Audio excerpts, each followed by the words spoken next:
ማሮቼ ውዶቼ ደህና አደራችሁ፣ ሰላም አደራችሁ።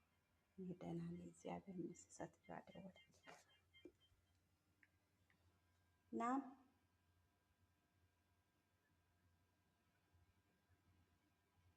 ና ማማ አስካል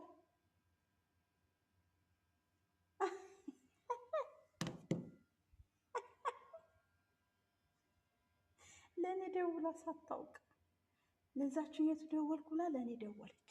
አበደች እኮ ሳትየዋ ለእኔ ደወለች። እኔ አባቷ ቤት ነው ያለው እና ጨርሻለሁ ስራ። እግዚአብሔር ይመስገን 6 ሰዓት 5 ሰዓት ነው የተነሳው። አሁን ጨርሻለሁ።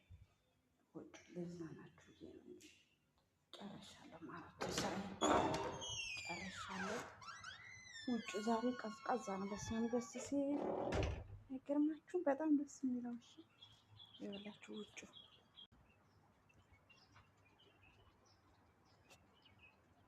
ሲያምር ግቢያችን ይህን ይመስላል። ግቢው ትልቅ ነው። በስመ አብ ወወልድ ወመንፈስ ቅዱስ በጣም ትልቅ ነው። አባቷ ቤት ነው ያለው። በጣም ትልቅ ነው። ማሮችዬ ውዶችዬ ይህን ይመስላል። አያችሁት? ግቢው ፈረስ ያስጋልባል። ፈረስ ያስጋልባል ግቢው። ይደረጋል ብላችሁ ነው ማሮችዬ።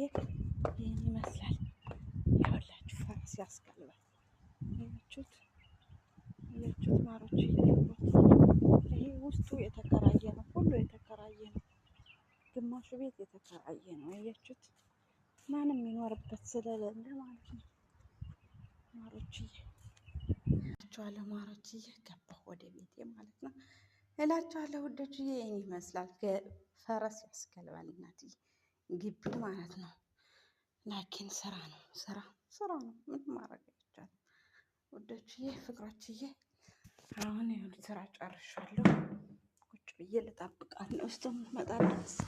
ማታ ምናምን ገዛዝታልኛለች። ገዛዝታልኛለች እግዚአብሔርና ጤና ይስጣትና ገዛዝታልኛለች። ግን አልበላም ያለኝ ልብስ ገዝታልኛለች። ላኪን አልጠጣም። ይዞ እቃዬን ያው እቃዬን አዘጋጅቻለሁ። ወደ ቤቴ ማለት የሚታጠብ ልብስ ለብሼ አደርኩት ምናምን ነው። አሁን ልሄድ ነው ማለት ነው ውዶችዬ። ስራ ማለት እንደዚህ ነው እና አይዟችሁ፣ በርቱልኝ፣ ጠንክሩልኝ የኔ ውዶች፣ የኔ ፍቅሮችዬ፣ የኔ ማሮችዬ። በጣም ትልቅ ነው ቤቱ። ግነት እኔ የተነሳው ዛሬ 5 ሰዓት ነው ስራዬ ብዬ